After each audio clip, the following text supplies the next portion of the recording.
My name is Karen Stevens, and I'm conducting an oral history interview with Roni Schalman on Thursday, August 3rd, 2017, for the Women's March Oral History Project in conjunction with the Georgia State University Library's Special Collections Department and in cooperation with the Atlanta History Center.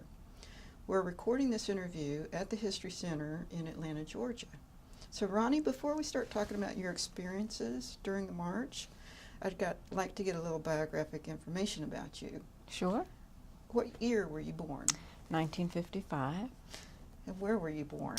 I was born in New York State in Rockland County, in a small town called Spring Valley. How did you? Outside the, not too far out of New York City.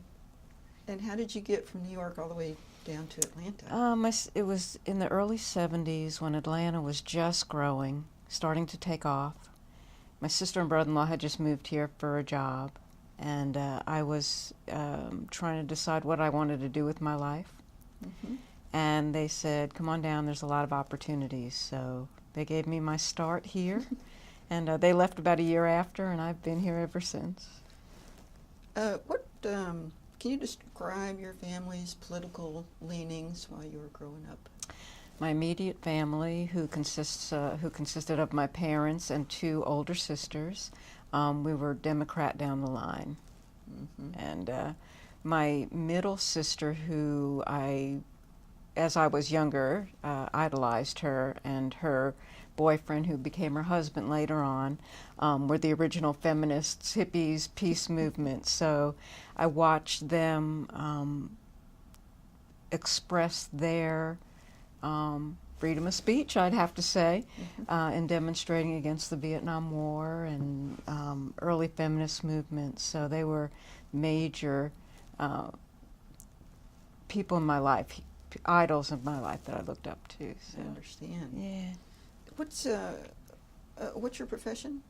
I'm self-employed. I do bookkeeping for small businesses and startups, and also board pets. Mm-hmm. Is there a political party that you support? You know, I claim Democrat straight down. If a very strong independent candidate came forward, I would go that way. I could go that way. Yeah. Have you been involved in political activities before the march? Not political per se. I do a lot of volunteer work, and try to do a humanitarian type of volunteer work is very important to me. But I've never worked for a political party or candidate per se. Do you have family members who participated in activist sort of? Yeah, my sister Lynn, she was very involved. Have you participated in any marches prior to this march? Oh, I did. Many. In Atlanta, starting in the early 90s, the Atlanta Gay Pride marches was on several committees in the very early days. Mm-hmm. Remember when we were really excited when 1,500 people showed up, and that was the march in Atlanta, which is now, everybody knows, well over hundreds of thousands. Yeah. I also went to Washington, D.C. several times, once for the Names Project, the Quilt Project. Describe that. That was the Quilt Project, for people that don't know about, was during the early AIDS epidemic. People would make quilts. I think there were 3 by 6 foot quilts that were then sent in to the Names Project, and they made huge quilts. And I went to the last showing of it in Washington, D.C. It took up the whole mall. It was quite a touching moment, and there was a little march around that as well. But I also went to D.C. for a gay pride, not a gay pride, but a gay rights movement march along with hundreds of thousands of people. So, millions of people, I should say. Millions. Yeah. Yeah. So, January 21st. You know, this whole idea about the march started with one person in Hawaii. I think her last name was Shook. Right. And she sent emails around the day Trump won and said, we got to march. Right. And then 2 months later, people on January 21st, people are marching on 7 continents. Pretty incredible. Why did you decide to march? I was devastated with the election results. Yeah. I'm a Hillary supporter from back when she ran against Obama. Yeah. I really admire the woman. Yeah. And I just, growing up during the time that I did, just felt we needed a woman, a female president. We needed the woman voice. Yeah. Just because of how the country is turning more conservative, and women seem to be getting the brunt of the backlash. So for about, I think, like most of us, I think for like 2 weeks after the election, I was numb, angry, and also when the march, they started talking about the march, it was like, yes, we need to show that he is not our president. I want to make that statement. He is not my president. Yeah. And I don't like where this country is going. Yeah. And I'm ashamed of it. Yeah. And so I chose to do the march out of anger, I think, and needing to vent, and hope to have some healing in there as well. Which march, the Atlanta or the Washington? I chose to stay in Atlanta. Atlanta. Why did you do that? Why Atlanta? You know, having been to Washington for marches, I knew how crazy it is, and it was not appealing to me to be. I didn't know it was going to be that huge a turnout, but previous experience had said, you know, it's pretty amazing and overwhelming to go to D.C. for that kind of march, and I just felt like at that point I knew that we needed to have local hands-on movement to make change happen.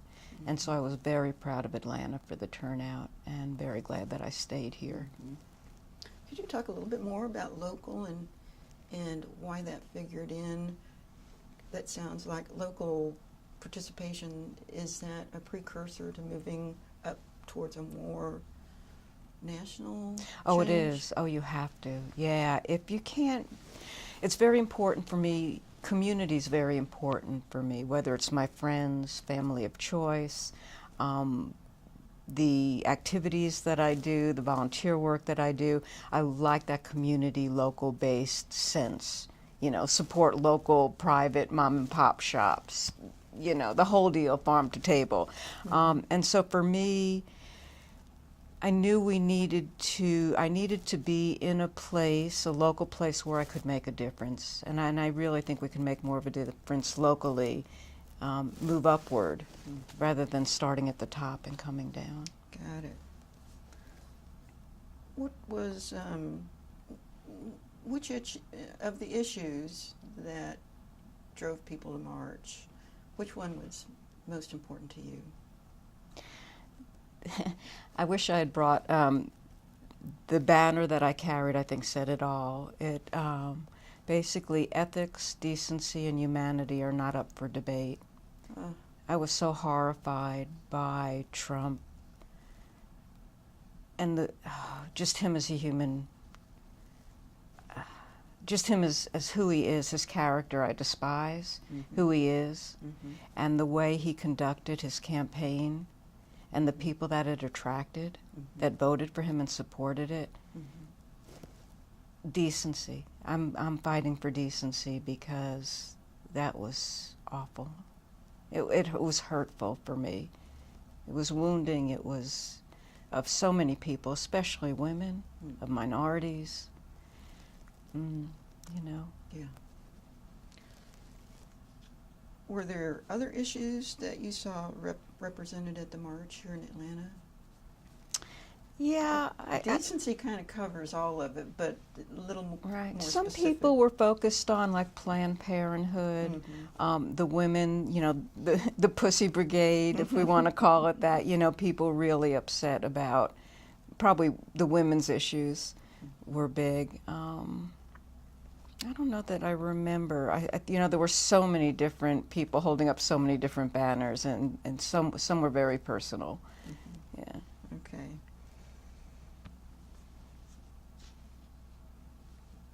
This was not your first time participating in a protest. Well, it is a protest. It was the start of the resistance. Right. The other marches that you participated in, the hands-on or the gay pride, those weren't necessarily protest. But this one Vietnam was. War marches Vietnam were, War. Okay, definitely protest. Yeah. And I'm trying to remember back in the 90s, early 2000s, protesting around the Capitol, did a joining hands around the Atlanta Capitol, I guess for AIDS funding. Right. Mm-hmm. Okay. So let's talk about getting to the march. Mm-hmm. What were your expectations that morning, or what were you hoping for? What was your expectation about the march later that day?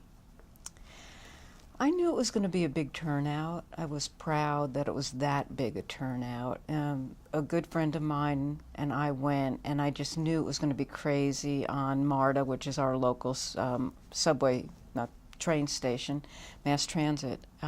So we went the day before and got our card. There's, the pass. We went ahead because I just knew the stations were going to be crazy. So we were really happy when we got there and we saw the lines were just so long for people to get their passes, and we were able to go on through. But even that was exhilarating to see that many people, waiting to get on the train. It was just great. And, everybody's spirits were high. I'm so sorry. That's fine. Everybody's spirits were high, and people were talking. Strangers were talking on the train, and again, that sense of community. And glad I stayed local. Sorry about that. So when you got to the train station, you knew that it would be crowded. So you got your pass beforehand. So now you're there, and you see, was the crowd a lot bigger than you thought it would be? Oh gosh, yeah. And what was so much fun was as you got on your train and went to other stops, it was like trying to cram every stop was that you along the way was just packed. People had to wait for different trains. It was a little frustrating though, because Atlanta was totally unprepared, and so on the way home they were running their Sunday schedule, which is very cut back, reduced number of cars, reduced time schedules, and so people were you couldn't get a train home. We ended up taking a cab home. Really? Because you couldn't get on it. You'd be sitting there and the train would pull up and it'd be packed, and so for hours and hours people were trying to get on MARTA. So that was a little disheartening that and of course, being a red state, I don't know if that had anything to do with that, them being totally unaware, but nobody mandated to MARTA, you better be prepared. This is not going to be a Sunday schedule. Mm-hmm. Have a plan B. Well, put in special event, Right. If there was a football game, they would have had different trains running, Wow. Was it raining that day when you left to get on MARTA? It started, but I think I'm trying to remember. I know it rained a little bit, but that's right, it was pouring. What am I saying? It was drenched. Yeah, it was torrential rain, and the march started, and it cleared up. It was one of those kind of wondrous days. The rain didn't turn you back. No, no, and that was that was wonderful to see everybody, be committed to that day and drenched. The turnout might have been bigger had it not been raining. I'm sure. Yeah. Were your friends and family supportive of? I'm sure your sister Lynn was. Other family and friends supportive of you participating in the march? They're up north, so I don't think they really knew. I think they probably figured out that I'd be involved some way, but. So you traveled with one other person? And met up with other people along the way, yeah. So did y'all how did y'all stay together then? Oh, we didn't. At that point, it was like, it was just so massive. We tried to stay together, and then we finally, my friend Kelly and I just kind of took off on our own. We were having fun, joining up and yelling with other people, and I So- love the interaction with different people. People were chanting nearby. Mhm. Do you remember any of the chants? I don't know that I do. Mostly, you know, he's not our president, and Mhm. I think the younger, it was interesting, you know, the people wearing pussy hats had their own agenda, and the people, you know, mad at Trump had their own agenda. And Well, tell me a little bit about the train. What was the demeanor of the people in the train going to the march? oh, everybody was Quiet? excited. Excited. Oh, yeah. And I think getting empowered by seeing how many people showed up. Mm, Yeah. okay. So you get off the train, and are you right there at Centennial Park, or did you have to walk to the park?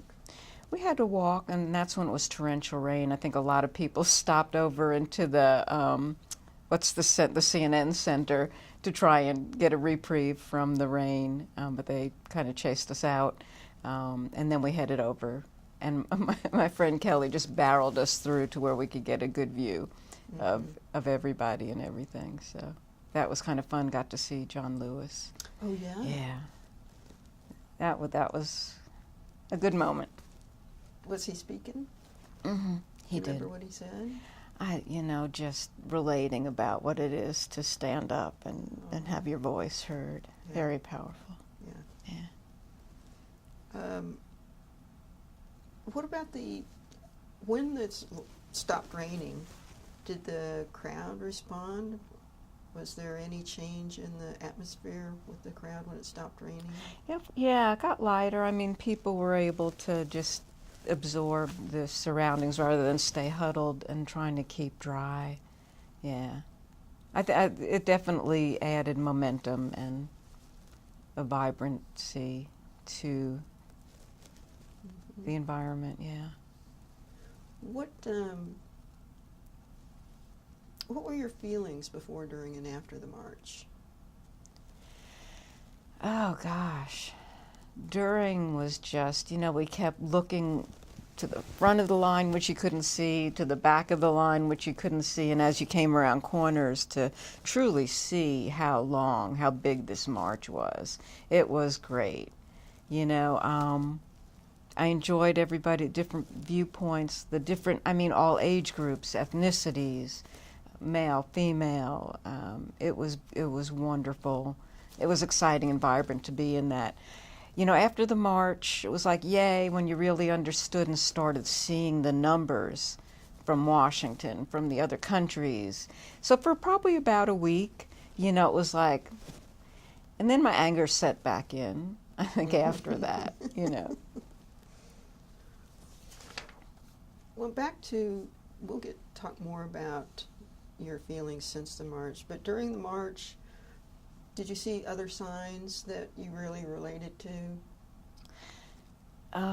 Yeah, but I don't know that I could say right now. You know, just when we'd see one, it would be like, yay, and we'd all chant around that sign. Mm-hmm. But most of it, you know, was really about, you know, in summary, what the hell is going on, and we're mad. You know, that was pretty much the theme that ran. Did you get to hear any speakers other than John Lewis at the beginning? Did you hear any speakers along the way or No, towards the end? We didn't stay at the end. We decided to head back out. I think just because of the crowds and trying to get back on MARTA. But Yeah. I think the march was real important for me. What about law enforcement? Did you see police activity? And how was that? What was your reaction to that? I mean, there was no. We saw the security along the way, but I didn't see any mishaps at all. I mean, everybody was just so peaceful and following, you know, I think not commands, but it was very orderly. Mm-hmm. Yeah. So, excuse me, were there, excuse me, what about opposition? Did you see people protesting in opposition to the Women's March? There were a few signs. I think the crowd was very, very small, and we were not intimidated by them. And, you know, of course, some people kind of heckled them a little bit, but for the most part, everybody stayed on course and on focus, on purpose. Mm-hmm. What about the media, the coverage in the media? Did you hear about that during the march, or was it after the march that you started seeing media coverage, and what was your impression of that? Well, we definitely saw the helicopters, the news helicopters overhead, so that everybody cheered for that. That was kind of fun, you know, knowing that we were being televised or that it was getting recognition. Atlanta handled it well, I think. I tend to watch more national news, so we made we made the national news. We weren't up there with the Chicagos or the New Yorks or the DCs, but they did say Atlanta had a good turnout. So that was kind of fun. So how'd that feel when you saw how big the crowds were in other cities and that, excuse me, even other countries were participating? How'd that feel? It felt like we had a chance that we were going to survive. Mm-hmm.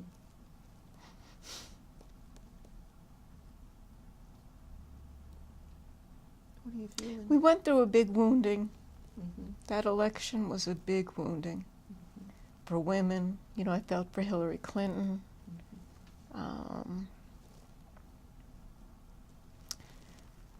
So knowing that the rest of the world saw what we were going through, and that this man, he's not a man. This character that's in our White House is a dangerous, sick man, and we needed to make our voices heard. He is unacceptable. Mm-hmm. He's an unacceptable world leader. Yeah.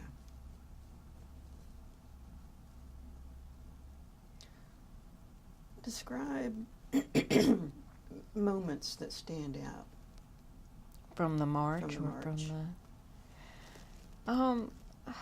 I guess the crowd, you know, the particular march in Atlanta, just feeling...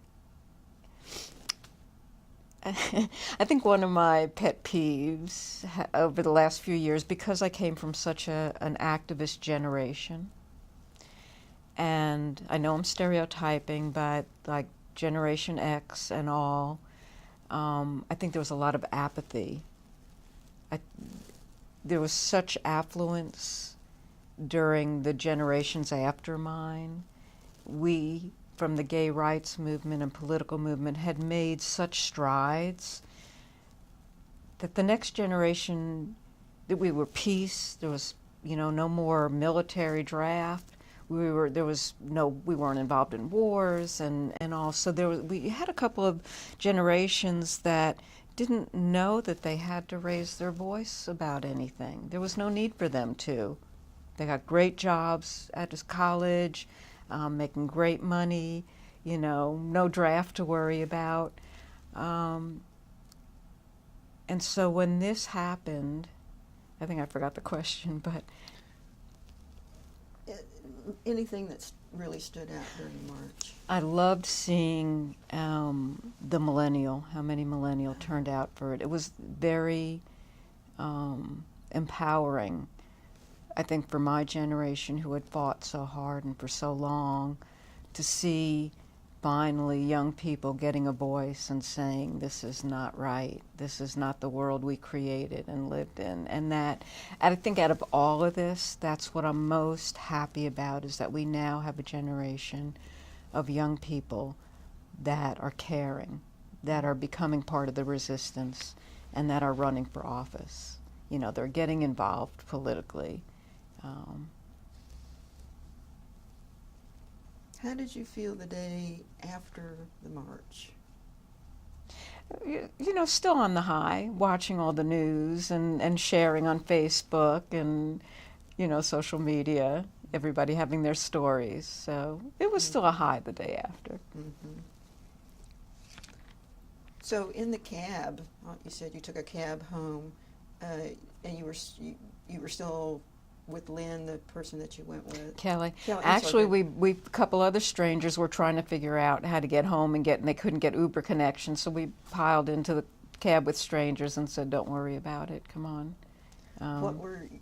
What sort of conversations did y'all have in the cab on the way home? everybody was just thrilled. Unfortunately, I think people were really pissed at Marta because of how unorganized and awful it was. But once we got in there, them hearing their stories, and one woman it was a tough road for her to get there, but she came and went, and Kelly and I were very touched. In fact, we treated them to the cab ride. So that was kind of fun for us to be able to help out other women that couldn't do it comfortably. So.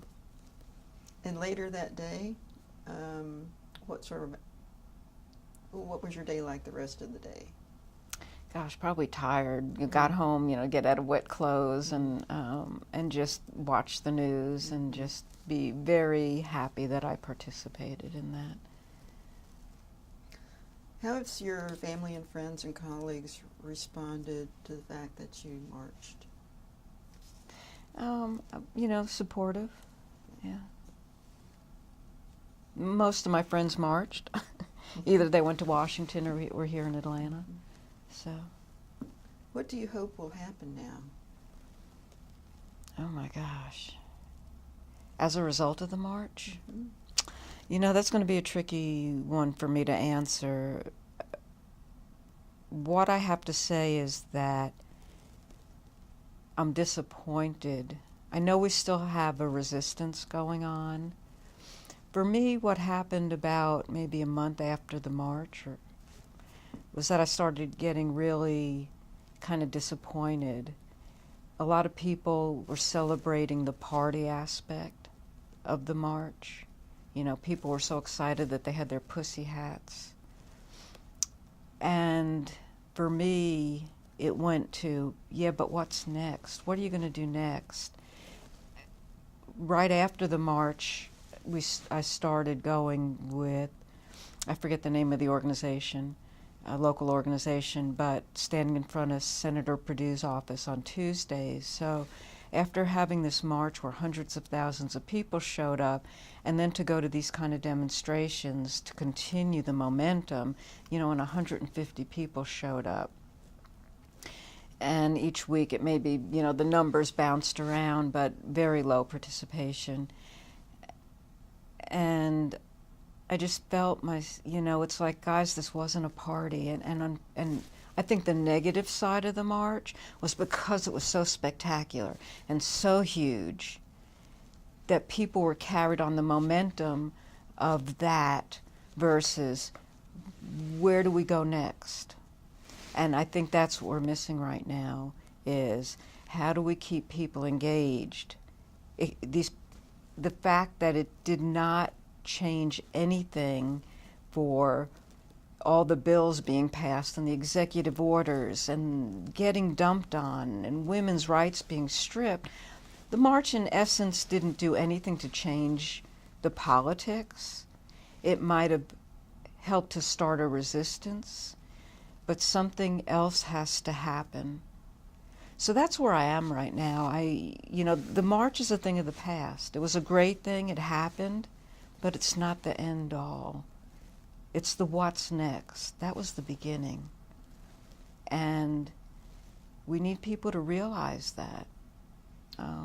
What are some of the activities, Roni, that you've been doing in order to maintain your own momentum?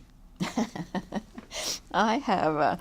I've never been one to post on Facebook before, but I think I needed comic relief, and so I'm watching the news a lot more than I ever have, just to stay. I'm just intrigued by what's going on, and want to stay informed so that I'm making good decisions. And sometimes I feel like for every one step forward, we're sometimes taking 2 or 3 steps backwards right now. But I feel like it's very important to speak my truth, and I'm trying to do it with a little bit of humor because that's what's keeping me going. And I think that's what, rather than an angry approach, I think it keeps people also engaged to have that little lighter side. So I frequently call my rant, my daily rant, where I have to say something about an event that is just mind-boggling to me, and people seem really receptive of that. I just finished reading with my book club Gloria Steinem's book, On the Road.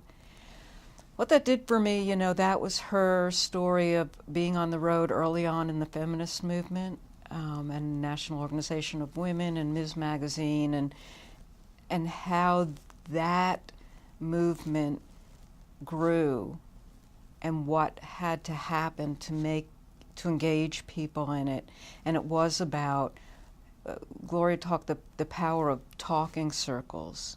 We need to be in the same room with diverse groups of people to talk and listen to other sides and keep people engaged. And I think that's what's missing right now. I would love for the Gloria Steinem, back she reminded me of the days in the 90s when women started getting elected to Congress, and you've got your Bella Abzugs and your, Shirley Chisholms, and how powerful those women were and the statements they made. And, we've got Elizabeth Warren, we've got Senator Feinberg. It's very important to have more women in Congress. We've got to do that. And I've done a couple of postcard writings, which is a lot of fun. I tried to make a difference in District 6 election here in Georgia. Sent handwritten postcards to people in District 6 to remind them to vote and all. And that race was between who and who? It was, oh gosh, you're going to push Handel and Ossoff. And Ossoff. So he lost, and it was a big disappointment, but people have to remind me that it was in a red district where Trump won by a much larger margin than Ossoff lost. So are we making some progress? We've lost all but one special election countrywide. But I'm excited to see that more women locally are standing up saying we're making a difference. And men too. It's like people that were in business or doctors, lawyers, people that were in the military, never before in politics are saying we need to make a difference. And so right now my focus is going to be trying on these grassroots organizations. I don't know what I'll be doing next, but whether it's sending money or writing postcards, that's how I'm staying engaged. And and your just daily rants. Those and are my helpful. rants. Those are helpful. What do you fear most about what's happening? I am scared of this administration, how much they're stripping us. It's going to take decades to undo the damage that they're doing to the environment, to women, to immigrants, to refugees, to low-income people, to middle-income people. I'm afraid of the hardship. I'm afraid of kids going to school hungry. I'm afraid for my own insurance. I'm self-employed. My premiums are already going up. Obamacare did a lot. It's not great, but I'm angry at this partisanship and of people supporting this mentality. This latest blurb with Moochie. Scaramucci. Yeah, just saying, he uses colorful language.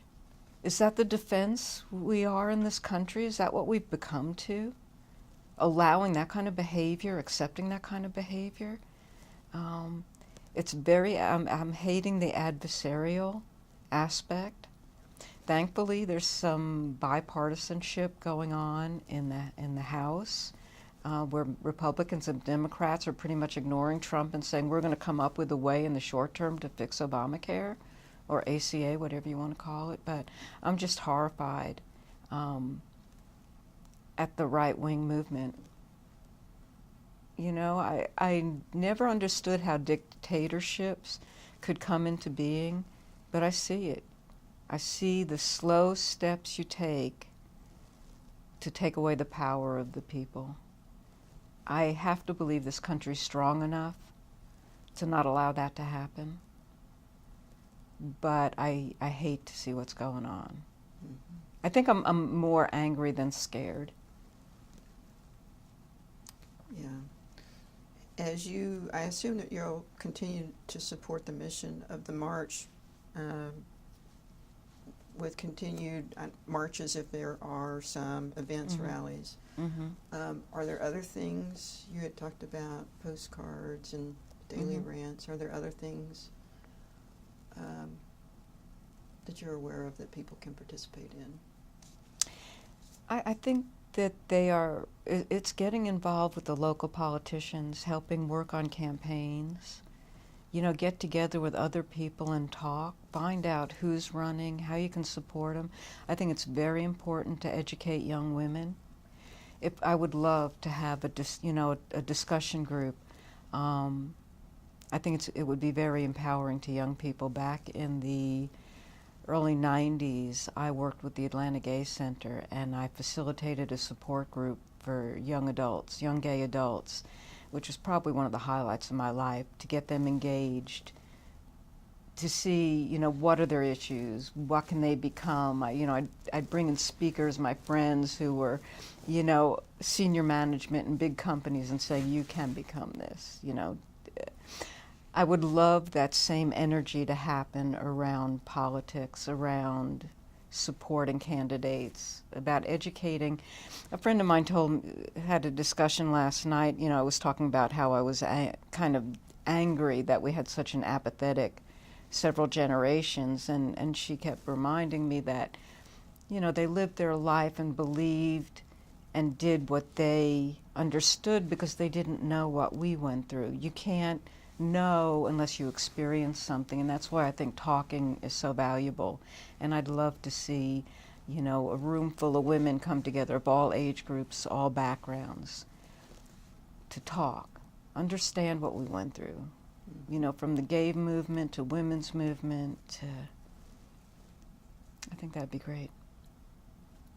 If you find one, let me know. I will. I'll I almost come. wanted to I want to send an invitation to Gloria and say, can you start these small groups? Come on to Atlanta.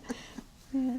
This is a little off topic, but I sort of remember reading something by Brene Brown about something along these lines, about getting people to talk together, and she even had like an agenda if you needed something to start with. Interesting. Okay. Yeah. I think I remember reading that. I could be. I don't know if I've got the energy right now to start putting something together like that, but I sure would help somebody. I would too. Organize something like that. Do you, did anything about the march surprise you? Other than the numbers? Gosh. Surprise in a good or bad way. Surprising that we did not make more of a political statement, I think.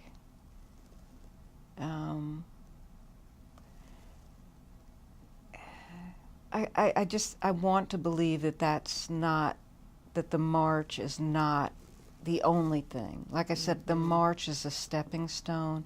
It was a great moment in history, but we can't let that be all that there is. And maybe the surprising part is the negative part. It's, where are you now? Where are those voices now? Where's that energy now? We need to continue this fight. Mm-hmm. We need to continue to make a difference. Yeah. Mm-hmm. I think you've already touched on this, your overall feeling about the new administration's activities since the march. Yep. It's just devastating. Mm-hmm. I'm just amazed that people still support this man.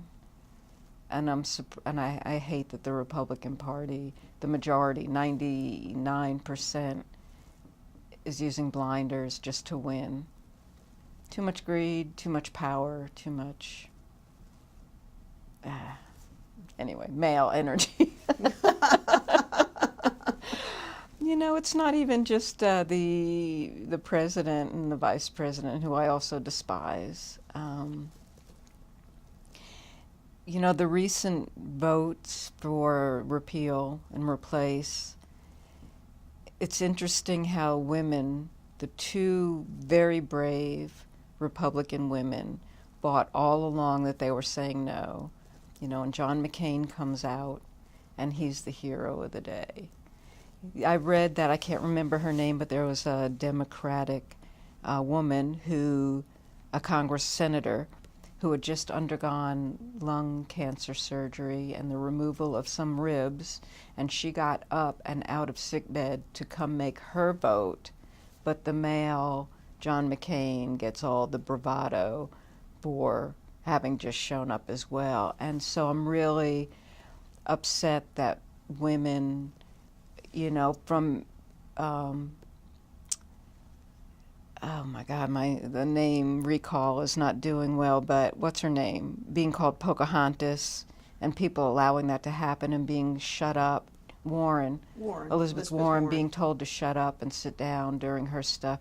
I mean, and even the president, you can watch him physically being around Merkel and being around May, and not even wanting to touch them or acknowledge them, but any man that's of power, he's there buddy, and we're back. So what was most interesting, I think, about the march, as you had said earlier, was that the march has sort of faded. So it's been 6 months. Right. And then you were going to say something about the march. Yeah, I think what you had just said, that a previous person had commented on, that the march was the easy part. That is so succinct. The march was the easy part. So it rained, so it was crowded, so MARTA was hard, or, huge crowds in D.C. and all. But that was the easy part. We showed up. We were present. This is a huge fight. This every day, taking this day by day, making a difference. Even watching the news, staying educated about what's going on, not being blindsided by a tweet to know that they're now taking away our national parks and drilling oil on our national parks, covering up, using these stupid rants for covering up for something huge being taken away. So the march was the easy part, It was fun, it was powerful, but the day-to-day, we need to roll up our sleeves, we need to get involved, we need to stay involved. Whether it's calling your senator's office, which I know doesn't make a difference in Georgia because they are so red and so blind and at Trump's mercy, but we have to make those phone calls. The numbers make a difference. We have to keep our voice going, showing up at rallies. If they ever have a town hall meeting, go to the town hall meetings. That's the fight. The march was the stepping stone. The march was the easy part. We need to this is a tough time, and we need to toughen up. So what sort of advice would you give to somebody who's trying to cope with these day-to-day chaotic things that are coming out of the administration? You have to take the energy of a depression, defeat, and turn it into something that's going to make a difference. Like I said, make a phone call. It feels so good. Just to call the senator's office, and whether, you get into an argument with them or whatever, it makes a difference. Like I said, trying, if you have got available funds, to give to some of these local campaigns, and it doesn't even have to be in our area. I think the Republicans during the Ossoff election, District 6 here in Georgia, were using the thing like, people in California should not have been sending money, or, it's not their fight. And it's like, it is our fight. Whoever goes to the House of Representatives or to the Senate is a vote that we need. So it might not be, we might not live in the California district or the Kentucky district. There's a great candidate showing up in Kentucky, very brave woman, being discarded by men and Republicans. We can stand up for her, because it does make a difference. With her and people that fight for what we believe in, they are our community. She's the jet fighter pilot who's exactly. running for she a was, Democratic seat. Yeah, she was told at an early age. She wrote to her senators, and Mitch McConnell was one of them. And I don't know who the other senator was, but she wrote letters when she was like 12 years old saying, I want to be a fighter pilot. And one wrote back and said, girls can't do that. You know, you are going to be a mother and you can take care of a soldier. Mitch McConnell never responded, which I hate that man. But she ended up going to military school, one of the first women in military school. She was then allowed to go into combat. She flew missions in Afghanistan and Iran. She's raising a family, and she's running for office. That right there is the hope. That's the hope. To continue this fight. Mm-hmm. Would you, if somebody asked your advice about going to a march, what sort of advice would you give them? Oh, just go. You know, go with a friend or meet up with people there, but just participate. Mm-hmm. You know, speak your truth. Has the march changed you in any way, Roni? I don't know that it did. I think because I have a history of being involved in demonstrations and marches and speaking, this election has changed me more than the march did. The march was a great milestone, but the election changed me very much. Mm-hmm. I have never been this motivated or this engaged in trying to make a difference in anything, even the gay movement, which I participated in, or the feminist movement.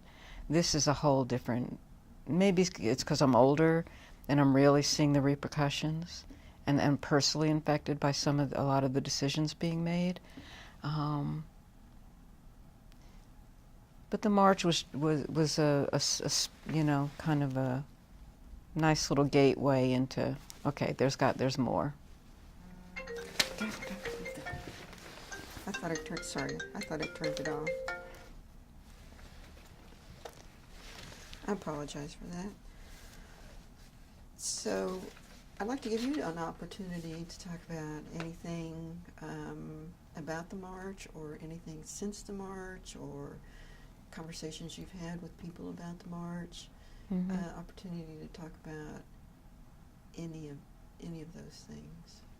I think I've been pretty much expressing that the march was not the end all.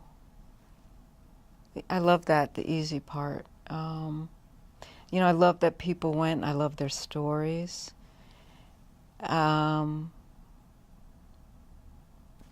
I always want to ask people, but what next? Mm-hmm. What now? What are we going to do now to carry this resistance on? You know, the fact that we've lost, 5 special elections already is disheartening. The margins were smaller, but please don't let the march be the march was great. The march will go down in history, and we should be proud of everybody that participated and the countries that joined in and the differences. And, maybe it made more of an impression on younger people because they don't have the history that people of our age did that were very active in all of this. It's like each stepping stone, each march, each debate, each, protest is something that just adds on to our characters and our experience. And so I'm very grateful that young people showed up, that young women were there, and that young people are starting to get active again. I think for me that's what the march did. I was very, very happy about that part of it. This march is just almost like another wrinkle in the line of time, Mm-hmm. of years of caring about humanity. And human decency. Human decency, ethics. Ethics. Mm-hmm. Thank you so much, Roni Schalman, for your heart and authenticity and motivation and persistence and resistance. Oh, thank you for doing this. It's a great thing to have for eternity. So Yeah. posterity. Thank you so Posterity. much.